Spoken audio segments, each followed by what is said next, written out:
નારી તારા નવલા રૂપમાં આજે આપણે મળીશું કિન્નરીબેન પરીખને કે જેઓ 15 વર્ષથી સોફ્ટ ટોયઝ બનાવે છે અને 8 વર્ષથી પપેટ સાથે પણ સંકળાયેલા છે. તેઓ બાળકોને પણ પપેટ બનાવતા શીખવે છે. તેમને અનેક નાના મોટા એવોર્ડ્સ પણ મળી ચૂક્યા છે. કિન્નરીબેને કૈલાસ યાત્રા દરમિયાન ઉર્ધ્વારોહણ નામનું એક પુસ્તક પણ લખ્યું. તો આવો દર્શક મિત્રો મળીને સ્વાગત કરીએ કિન્નરીબેન પરીખનું. કિન્નરીબેન આપનું હાર્દિક સ્વાગત છે નારી તારા નવલા રૂપમાં. કિન્નરીબેન, સૌથી પહેલા એ પ્રશ્ન થાય છે કે આટલા સુંદર મજાના સોફ્ટ ટોયઝ બનાવવાનો વિચાર, શીખવવાનો વિચાર ક્યારે અને કેવી રીતે આવ્યો? આ રમકડા બધું બનાવવા માટેનો વિચાર તો મને લગભગ 1980ની સાલથી આવ્યો, પણ મારા મનમાં એક અદમ્ય ઈચ્છા હતી, એક તલસાટ હતો કે મારે કંઈક કરવું છે, વિશેષ કરવું છે, આગવું કરવું છે, જે મારા જીવનને આનંદથી ભરી દે અને એનું સમાજમાં પણ વિશેષ પ્રદાન હોય અને જે લોકો સાથે સંકળાયેલા લોકોને પણ આનંદ આપે ને કંઈક જીવનમાં કંઈક નવું આપી જાય, એવી મને એક તલસાટ હતો એવું કંઈક કરવાનું.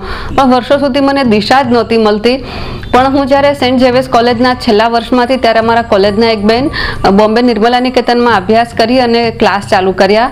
એને 10 થી 12 શનિવારે ફક્ત 2 કલાકના દર શનિવારના ક્લાસ હોય, કારણ કે સાયન્સ અને આર્ટ્સની વિદ્યાર્થીનીઓ શીખી શકે. તો એને 5 હોબી ક્લાસમાં 5 આઇટમો કરી, એમાં એક રમકડાનો રેક્ઝિનનો ઘોડો શીખવ્યો. તો એ ઘોડો મને એટલો બધો ગમે એટલે મને થયું કે આવું કંઈક મને કરવું સતત ગમે અને મને આવું કરવાનું હોય તો ખૂબ મજા પડે. અને પછીથી તો 1 વર્ષ પછી મારું લગ્ન થયું, અમદાવાદમાં આવી બેનને મળી અને બેન પાસે 3 રમકડા શીખી અને એ રમકડા મને ખૂબ ગમતા. પછી મારા પતિ બાળકોના ડૉક્ટર છે, એની હોસ્પિટલના ડેકોરેશન માટે કર્યા, મારા સગા સંબંધીઓને ગિફ્ટ કર્યા. મારી બેબી જન્મવાની હતી એ પહેલાં મેં એના માટે 30 રમકડા બનાવ્યા અને પણ બધા કપડાં અને રૂ ને એવી રીતના જ. મેમ, તમે પહેલાં ટેડી બિયર્સ બનાવતા હતા, સોફ્ટ ટોયઝ બનાવતા હતા એમાં, અને અત્યારે જ્યારે સાધનો સુખ સગવડ વધ્યા છે પછી, તો અત્યારે ને ત્યારે હવે ટેડી બિયર્સના સોફ્ટ ટોયઝ બનાવવામાં તમને પર્સનલી શું ફેર લાગે છે? ફેર તો આપ જમીનનો ફેર છે, કારણ કે એ વખતે મટીરિયલ પેલું સાદું પોપલિન વાપરતા હતા અને એ વખતે અમને વેલ્વેટ પર બેને શીખ્યું હતું ને પોપલિન પર શીખવેલું હતું. સોય પણ નાની વાપરતા હતા, સીવવાની પદ્ધતિ જુદી હતી. અત્યારે જાડી ને લાંબી સોય મળે છે, જાડા એવા ખાસ દોરા મળે છે, ફર મટીરિયલ મળે છે. એટલે મેં વિદ્યાર્થીનીઓ માટે મેં એવો અભ્યાસક્રમ બનાવ્યો છે કે પહેલી વખત સોય દોરો પકડતા હોય ને તો પણ એમનાથી ચોક્કસ આ તરત કંઈ સંપૂર્ણતા પૂર્ણતા નથી આવતી, પણ કરતાં કરતાં દીકરીઓ કેળવાતી જાય અને એની આ ખામી ઢંકાઈ જાય. એ ઢાંકવાનો મારો સ્પેશિયલ આશય નથી, પણ કોઈ વખોડે એટલે નાની બાલિકા પહેલી વખત સોયદોરો પકડતી હોય, કાપતી હોય, સીવતી હોય, એ બધી પાછું લોકોને ના દેખાતું હોય, પણ આ તારો ટાંકો દેખાયો. બસ એ કારણથી જે નાસીપાસ થતા હોય ને એ વસ્તુ મેં બિલકુલ આમાંથી મેં એલિમિનેટ કરી છે. મેમ, કોઈ પણ કાર્ય કરવા માટે વ્યક્તિ પ્રેરાય તો ક્યાં તો એની પરિસ્થિતિ જવાબદાર હોય અને ક્યાં તો એનો શોખ. તો તમારા કિસ્સામાં કારણભૂત શું છે? મને એમ થાય કે મારે કંઈક કરવું છે તો હું કેવી રીતે કરીશ, ક્યાંથી શરૂઆત કરીશ, શું કરીશ, કેમ કરીશ, એ બધા તો પ્રશ્નો મારા મનને મૂંઝવતા હતા. અને શરૂ કર્યું ત્યારે એ પ્રશ્નો પડકાર તરીકેનો બી મેં સામનો કર્યો. પણ આપણી પોતાની અદમ્ય ઈચ્છાને તલસાટ હોય અને પ્રચંડ પુરુષાર્થ કરવાની તાકાત હોય અને ગમે તે સંજોગોમાં નાસીપાસ ન થઈએ તો ભગવાન પણ રસ્તો કરતા હોય છે અને પરિવારના લોકો આપણો સંકલ્પ જોઈને આપણને સંપૂર્ણ સહકાર આપે છે. પણ એમાં સૌથી પહેલી તો તાકાત આપણામાં જ જોઈએ કે આપણે આપણા સંકલ્પને, આપણા કમિટમેન્ટને કેટલી દ્રઢતાને અડગતાથી વળગી રહીએ છીએ. મેમ, કોઈ પણ પ્રવૃત્તિમાં કે કાર્યમાં વ્યક્તિ પોતે પારંગત થઈ જાય પછી પોતાની રીતે પ્રયોગો કરતો હોય છે. તો તમે સોફ્ટ ટોયઝ બનાવવામાં પારંગત થયા પછી તમારી રીતે કોઈ પ્રયોગ કર્યો છે ખરો? મારા અવનવા પ્રયોગો નાના પાયે ચાલુ. હું એમ નથી કહેતી કે મેં બહુ જ મોટું એક કર્યું, પણ ધારો કે સૌથી પહેલાં સોફ્ટવેરનો પર્યાય એટલે ટેડી બેર, વાંદરા, કૂતરા એવું જ હતું. તો મેં અલગ અલગ પ્રકારના સોફ્ટવેર વિકસાવ્યા. ધારો કે પછી એમાં જે છે તે ગિફ્ટ આર્ટિકલ તરીકે બર્થડે પર ટેડી બેર ભેટ આપે, પણ એક મરઘો મરઘીને એના 3 બચ્ચાનો પરિવાર બનાવેલો. તો એક બેન એ મોટા હતા, ઘણા મોટા હતા, 20 વર્ષની ઉપરના સંતાનો હતા કે 15 થી 20 વર્ષની વચ્ચેના 3 સંતાનો હતા. તો મને કે કિન્નરી મારી જ એનિવર્સરી પર હું મારા પતિના 3 બાળકો એટલે મને મરઘા મરઘીને પરિવારનું મને સોફ્ટ ટોયસ બનાવી આપ. તો પછીથી એવું બી બનાવતા એનિવર્સરી પર માટે હોય તો ફાઇન લવ ચિક્સ આમ સરસ મજાની આર્ચની અંદર ગોઠવાયેલા હોય એવા તુકન, પછી લવ પપ્સ, નાના ડાલ્મેશિયન, એવું ઘણું બધું બનાવ્યું. પછી વિદ્યાર્થીનીઓના ઘણાના માતા પિતા એમ કે રમકડા બનાવીને શું કરવાનું, કેટલા રમકડાથી રમવાનું છે. પણ એવું નથી કે રમકડાથી બાળક છોકરાઓ મોટા થયા બી રમે છે. પણ મેં જ્યારે ટીચર્સ ટ્રેનિંગ પ્રોગ્રામ લીધા ત્યારે ટીચર્સ પણ બધામાં એક બાળક છુપાયેલું હતું કે જે કરતી વખતે એ લોકોનું બાળપણ જ બહાર આવતું હતું અને એ લોકોને એટલું બધું ગમ્યું. સંસ્થા તરફથી આ પ્રોગ્રામ હતો એટલે સંસ્થાના રમકડા પાછા આપવા દરેકનો જીવ કચવાતો હતો. મેમ, તમે સોફ્ટ ટોયસ બનાવો છો ને ઘરમાં જ બનાવતા શીખવાડો પણ છો અને એનું વિતરણ પણ ઘરથી જ કરો છો, તો આનું કારણ શું અને આ બાબતે ફેમિલી તરફથી કોઈ વિરોધ ક્યારે થયો છે ખરો? ઘરમાંથી એટલું કે મૂળ જીવ તો ગૃહિણીનો, ઘરની બહાર બહુ રહેવું ગમે નહીં, બહુ ફરવા જવું બી ગમે નહીં, શોપિંગ કેવું મૂળ ઘરેલું જ સ્વભાવ મારો છે, મારી મૂળભૂત પ્રકૃતિ. માછલીને પાણીની બહાર મૂકો તો શું દશા થાય, મને ઘરથી બહાર 4-5 કલાક રાખો તો બહુ થઈ ગયું, બાકી મને ઘર જ વાલું છે પ્રમાણમાં. કામ માટે ચોક્કસ બહાર જવું કે બહારગામ છે, પણ મને મારો સ્વભાવ ઘરેલું છે એટલે પહેલી મારા સ્વભાવને સુસંગત. બીજી વસ્તુ કે જ્યારે શરૂઆત કરી ત્યારે સંપૂર્ણ અજ્ઞાત ક્ષેત્ર હતું, તો મને એમ થતું કે સફળ થઈશ કે નિષ્ફળ જઈશ, મોટું ઇન્વેસ્ટમેન્ટ કરીને નિષ્ફળ જાય તો, કારણ કે બહુ ગભરું સ્વભાવ હતો ને બહુ નવું ક્ષેત્ર હતું ને કોઈ જાતની વિશેષ તાલીમ નથી, એટલે આમાં આગળ શું થઈ શકે માર્ગદર્શક પણ કોઈ નહોતો. એટલે પહેલું પરિબળ તો મારી પ્રકૃતિ ને સ્વભાવ, બીજું પરિબળ કે સંપૂર્ણ અજ્ઞાત ક્ષેત્ર ને નવું ક્ષેત્ર હતું. એટલે એ બે બાબત, અને એટલા માટે મેં ઘરમાં ચાલુ કર્યું. અને ઘરમાં મેં જોયું તો મને થયું કે દરેક પ્રવૃત્તિ માટે ઘરની બહાર જ જઈને કરવું એવું તો જ સફળતા કહેવાય, તો જ થઈ શકે એવું નથી. પછી એલ્વિન ટોફલરનું એક પુસ્તક થર્ડ વેવ વાંચ્યું, એમાં ફ્લેક્સી ટાઈમ કરીને એક સંકલ્પના હતી. ને અત્યારે ઘણા બધા કોર્પોરેટ કંપનીઓ જોઈએ છે કે પ્રોજેક્ટ આપ્યો હોય ટેકનોક્રેટને તો અમુક સમય પ્રોજેક્ટ પૂરો કરીને એ લોકો રજા પર જતા હોય છે. તો જે ફ્લેક્સી ટાઈમનો કન્સેપ્ટ જે છે એ મને એટલો બધો સ્પર્શી ગયો ને એ વખતે મારા કામની શરૂઆતને થોડો વખત થયેલો હતો. એટલે મને થયું કે જેમ મારું જે અગ્રતાક્રમ છે એ મારી ગૃહસ્થી છે, તો એવી બહેનો કે જે સાધારણ સ્થિતિની હોય, એનામાં થોડી આવડત હોય, નોકરી કરવા જવું ના હોય છતાં બી એમને કંઈક કરવાની ધગશ હોય, તો એવી બહેનોને મેં ભેગી કરી અને એ લોકોને હું પપેટ, જે મેં પપેટનું કાર્યક્ષેત્ર મેં 2000ની સાલથી ચાલુ કર્યું. મેમ, તમે જાત જાતના સોફ્ટ ટોયસ બનાવો છો, તો એ જાણવાનું મન થાય કે તમને શું લાગે છે કે બાળકોમાં સોફ્ટ ટોયસ કેવા પ્રકારના વધારે પ્રિય હોય છે, કે કેવા પ્રકારના સોફ્ટ ટોયસની વધારે ડિમાન્ડ હોય છે? ના, હું સોફ્ટ ટોયસ જે બનાવું છું તો એ સોફ્ટ ટોયસનું જે સંકલ્પના ત્યારે બહાર છે એના કરતાં મારું કામ જુદું છે. બાળકો રમકડા બનાવતા શીખે એટલે એ લોકોને એક પર્ટિક્યુલર પ્રકારનું રમકડું બનાવે એવું નથી હોતું, પણ એ લોકો પહેલી વાર સોય પકડી અને રમકડું બન્યું, એ લોકો એટલા પ્રોત્સાહિત થાય છે અને એનો આનંદ એના અણુમાં વ્યાપી જાય છે. પછી એ લોકો છે ને એ જે અભ્યાસક્રમ પ્રમાણે એ લોકો કે હું આ કરી શકું, પણ મેં પહેલાં તે એ કર્યું, ABCD તું કેમ સ્કૂલમાં ભણે છે, આમાં એવી રીતનું છે, તું થોડું આટલા બેઝિક 1-2 કોર્સ કર, પછી તને જે ગમે તે આપણે રમકડું આપણે કરાવીશું. એટલે બાળકોને ખ્યાલ આવે છે કે એ લોકોની ક્ષમતાનો વિકાસ ધીમે ધીમે ક્રમિક થઈ રહ્યો છે. અને પછી એ લોકોના જે કોર્સ હોય એમાં અમુક રમકડાના ઓપ્શન આપ્યા હોય કે જો બેટા તારી ક્ષમતા પ્રમાણે તારા કોર્સમાં આ રમકડા છે તો તેમાંથી આ 2 વિકલ્પ પસંદ કર, તો એ લોકો ખૂબ સહજતાથી પસંદ કરતા હોય છે. ને પૂરું થતાં એમને જ ખ્યાલ આવે છે એની જે રીતની રચના હોય, કરવાની રીત હોય કે ના આ ક્રમિક રીતે જવું જ વધારે અગત્યનું છે કે જેનાથી વધારે સારી રીતે શીખી શકાય. મેમ, તમે આટલા બધા સોફ્ટ ટોયસ બનાવ્યા છે, તો હવે એક વાત એ જાણવાનું મન થાય છે કે તમારું પોતાનું બનાવેલું કયું એવું સોફ્ટ ટોય જે તમને બહુ ગમતું હતું કે તમારું મન ગમતું હતું? મારું મનગમતું સોફ્ટ ટોયઝ, મારા લગ્નને 25 વર્ષ થયા તો એ દિવસે મારા પતિને મેં ગિફ્ટ આપીને એક બહુ જ સરસ બાસ્કેટ ડેકોરેટ કરીને એમાં લવબેર બનાવ્યા. એ સૌથી બેસ્ટ મારા માટે બનાવેલું હતું, કારણ કે મારા મનના બધા ભાવો એમાં વ્યક્ત થયા છે અને મારા હસબન્ડ છે એની ક્લિનિકમાં જ રાખે છે, એમ જ રવા દીધેલું છે, એટલે એ મારા માટે સૌથી બેસ્ટ રમકડું. અને બીજું આવો મોર મેં પહેલો બનાવેલો, એક મારા એક સારા માર્ગદર્શક મિત્ર છે એમને મેં ભેટ આપેલો. એ 2 રમકડા મારા માટે સૌથી સુંદર રમકડા છે આટલા વર્ષોમાં. મેમ, હવે એક પ્રશ્ન એવો થાય છે મને કે તમે સોફ્ટ ટોયસ તો બનાવો છો, પણ આ સિવાય તમે બીજી કઈ કઈ પ્રવૃત્તિઓ સાથે સંકળાયેલા છો અથવા બીજી કઈ પ્રવૃત્તિઓનો તમને શોખ છે? આ સોફ્ટવેરની પ્રવૃત્તિ જે છે તે 9 વર્ષ અને એની ઉપરની વિદ્યાર્થીનીઓને એની ઉપરની ઉંમરના લોકો કરી શકે ને એનો આનંદ માણી શકે. પણ મેં જોયું કે વિચાર્યું કે રમકડા એ બાળકોની દુનિયા છે, તો નાના બાળકો જે હોય એ લોકો માટે હું શું કરી શકું. તો એ વિચાર મને આવતા મેં 2000ની સાલમાં મેં 7-8 પપેટ બનાવ્યા અને એ પૂર્વ પ્રાથમિક સ્કૂલમાં હું આપવા ગઈ, કારણ કે મને મારું પોતાનું શિક્ષણ પ્રત્યેનો વિશેષ લગાવ છે, વાંચન બી મારું સારું છે. તો બાળમાનસને ધ્યાનમાં રાખીને બાળમાનસના પુસ્તકો વાંચતા પ્લે થેરાપી તરીકે એક મુદ્દો મેં વાંચેલો હતો. એના સંદર્ભે બાળ શિક્ષણ માટે બાળકોને ભાવજગતને સંવર્ધન કરવા માટેનું એક શૈક્ષણિક સાધન બને એ આશયથી મેં બનાવ્યા. અને ત્યારે પહેલી વખત મેં 7-8 પપેટ બનાવ્યા, પછી 12-13 જેટલા પપેટ બનાવીને એક શાળામાં ગઈ. એ લોકોએ 6-7 પપેટ ખરીદ્યા, ફરી એટલા રિપ્લેસ કરી બનાવી બીજી સ્કૂલમાં ગઈ. અને મેં વિચાર્યું કે હું પોતે આ વાતને સારું માનું છું, પણ સમાજમાં એનું જે જગ્યાએ વપરાશ થશે ત્યાં ખરેખર એ ઉપયોગી છે કે નહીં. એટલે આ રીતે મેં સંપર્ક કર્યો અને એ કામને બી 7-8 વર્ષ થયા.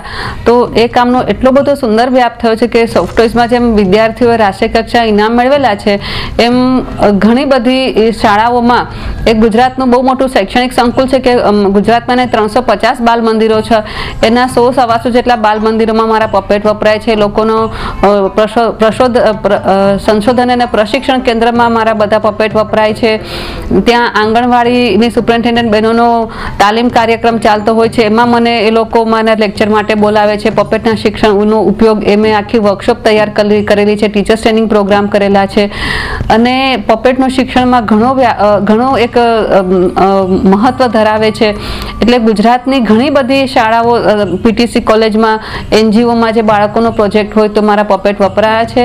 અને મને પપેટે ઘણું બધું વ્યાપ એનો થયેલો છે. એટલે મારું કાર્યક્ષેત્ર જે છે તે શિક્ષણ, સાહિત્ય, સર્જનાત્મકતા, બસ આટલા બધા આયામોની સાથે સંકળાયેલા છે. અને એને લીધે મને આ બાબતે ખૂબ આનંદ આપ્યો છે. બનાવવામાં બહેનો સંકળાયેલી છે, એ લોકોને બી પૂરક આજીવિકા મળે છે, એ લોકોનું બી એક હોશિયારી, જે આવડત છે એનો વિકાસ થાય છે. અને આમ બધાના અરસપરસ અનુકૂલનથી એક આગળ વધવાનું એક મિશન થયેલું છે. તો આ મારું પપેટ, એ બીજું મારું કાર્યક્ષેત્ર સોફ્ટવેર જેટલું જ છે. એ બંને એકબીજાના પૂરક છે.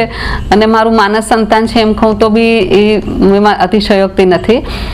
અને આ ઉપરાંત મેં છે તો 1995માં જ્યારે મેં 1993માં કામ ચાલુ કર્યું, ત્યારે મારો અભિગમ એમ થાય કે ઘરે રહીને થોડુંક મને આવડે છે તો હું શીખવું ને મને મારો સમય સારી રીતે જાય, એ એક જ અભિગમ હતો મારો. એવો અભિગમ હતો અને ચાલુ થયેલું હતું.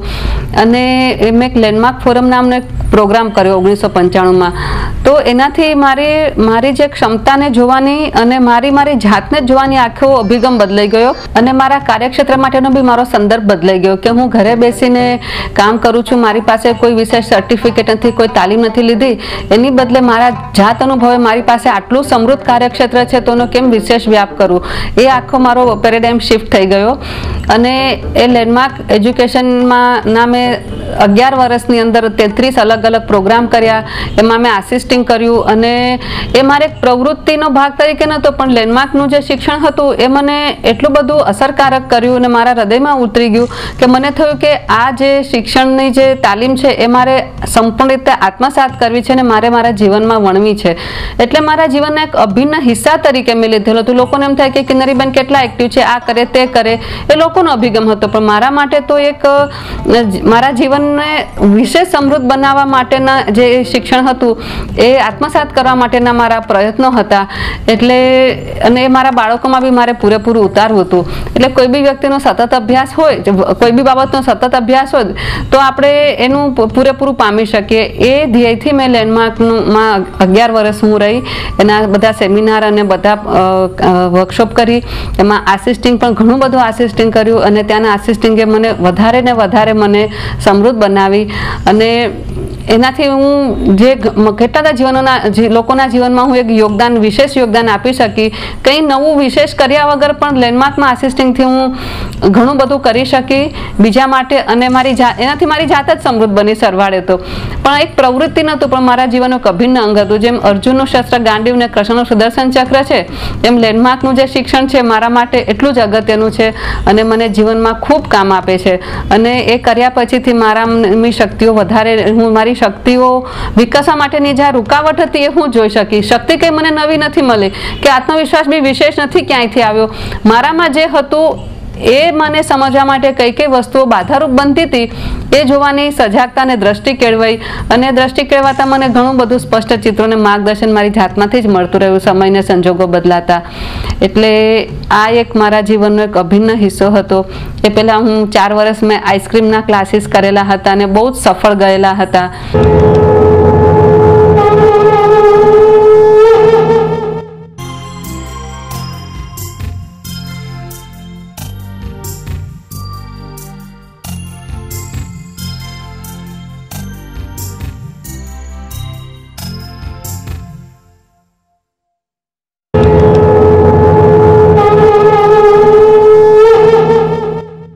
મેમ, તમે એક પુસ્તક પણ લખ્યું છે, તો એ કેવી રીતે શક્ય બન્યું અને એ પુસ્તક લખવા માટેની પ્રેરણા ક્યાંથી અને કેવી રીતે મળી?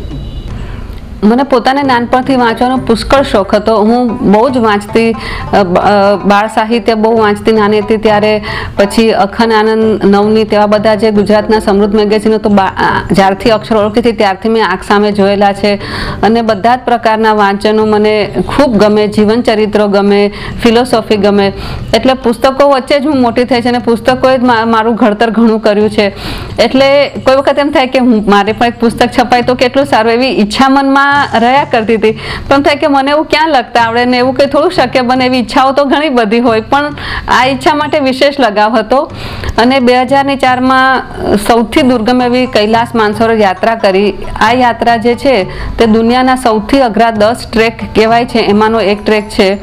હિન્દુ, બૌદ્ધ, જૈન અને તિબેટ ધર્મની સૌથી મહત્વપૂર્ણ યાત્રા ગણાય છે. અને પુરાણના આટલા બધા રાજાઓમાં ભગીરથ રાજા જ આ રસ્તે યાત્રા કરી શક્યા, એટલો દુર્ગમ રસ્તો છે. તો આ યાત્રા હું ખૂબ સફળ રીતે કરી શકી, એ પણ ઈશ્વર કૃપા હતી. એના અનુભવોની મેં ડાયરી લખી અને મિત્રોમાં વાંચવા આપી કે તારા અનુભવનું અમને મજા પડે. અને એ ડાયરી પુસ્તક રૂપે છપાઈ, એ બી એક ઈશ્વર કૃપા જ હું કહી શકું. બહુ સહજતાથી ને સરળતાથી બધું થયું.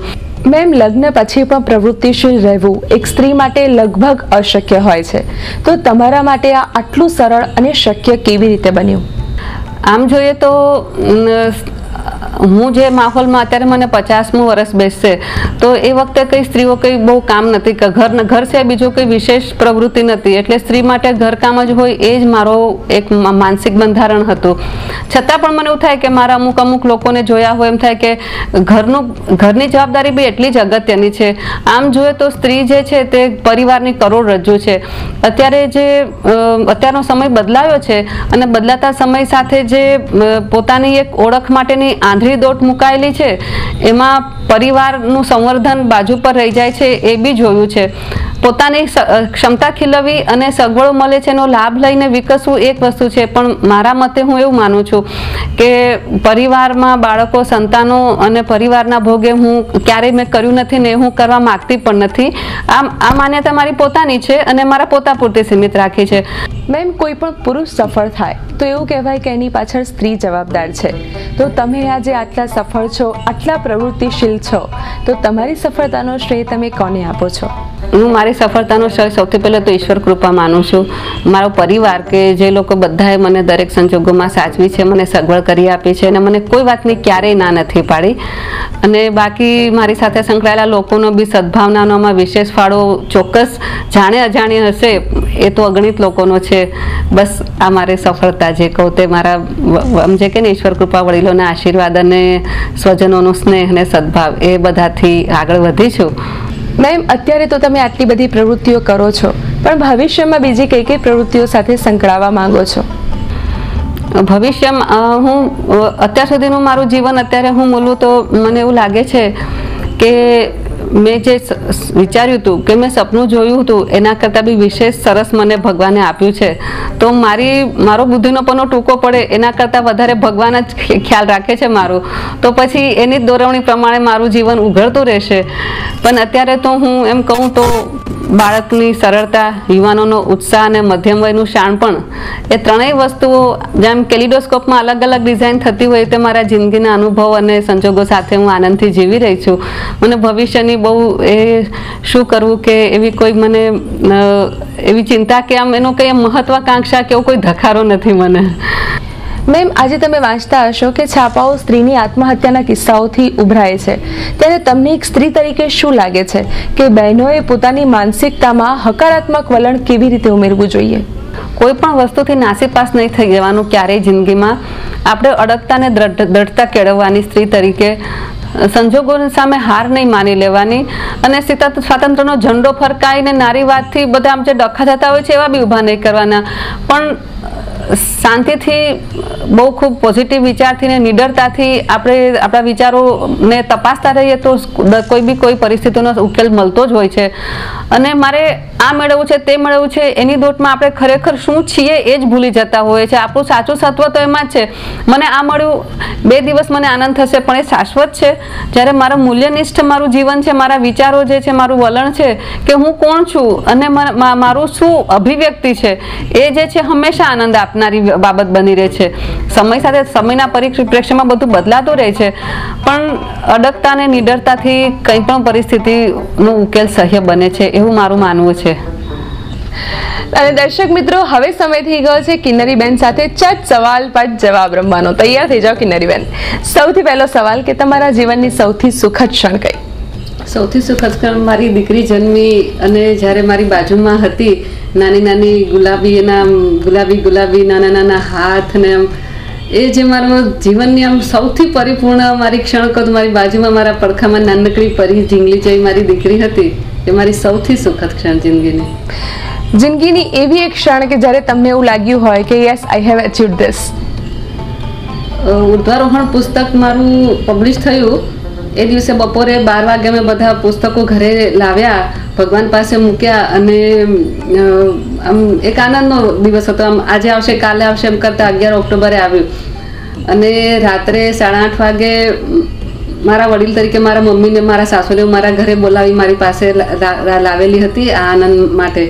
અને મારા પતિ આવ્યા રાત્રે, ને પછી થોડી વાર થઈને સરપ્રાઈઝ પાર્ટીમાં આખો રૂમ ભરાઈ ગયો. મારી લેખિકા તરીકેનું પહેલું સોપાન હતું, અને જે સરપ્રાઈઝ પાર્ટી જે મારી દીકરીને, મારા મિત્રોને, મારા પતિએ બધાએ જે ગોઠવી હતી, એમ થયું કે બીજું બધું સ્ત્રી છું એટલે લગ્ન, બાળકો, સંતાન બધું મળશે, વ્યવસાયની સફળતા પણ એક પછી એક મળતી ગઈ, એટલે પણ આ મારા માટે આમ અદ્ભુત ઘડી હતી કે કેટલા મિત્રો આમ, અને મને ઘણા સેલિબ્રિટી બી છે અત્યારે, પણ એ બધા એક સહજતાથી મારા આનંદને બિરદાવવા આવેલા હતા.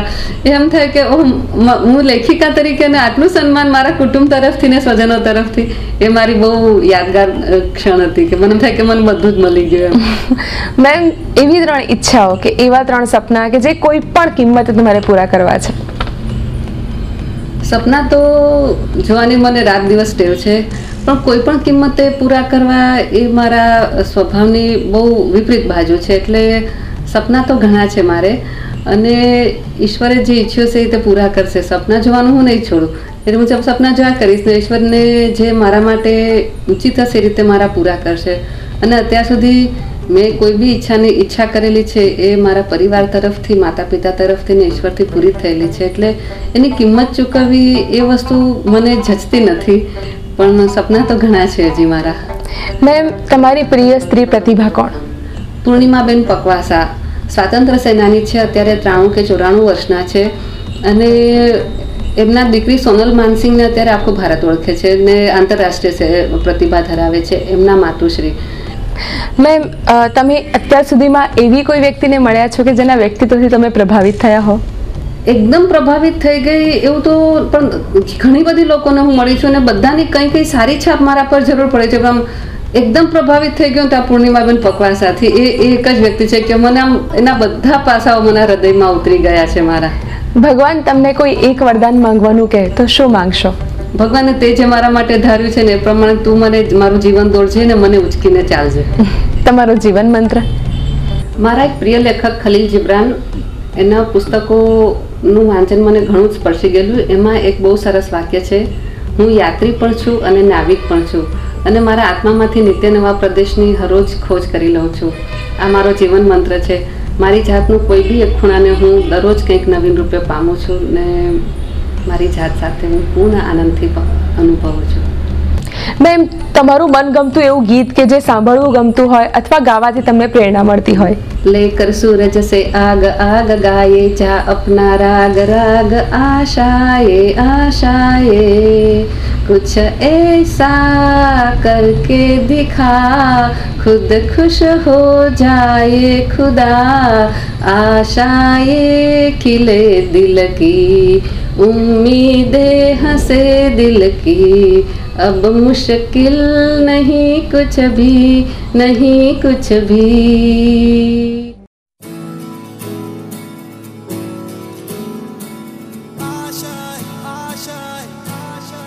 કિન્નરીબેનને મળ્યા પછી એમ લાગે કે તેઓ માટે પ્રવૃત્તિઓ શ્વાસ છે. મન ભરીને જીવતા કિન્નરીબેન જેવા અનેક બહેનો છે જેમની પ્રવૃત્તિ કરવા સમય ખૂટે. પ્રવૃત્તિ નહીં, નારીના આ રૂપને અમારી એક સલામ. हर कोशिश में हो बार बार करे दरियाओं को आर पार आशाएं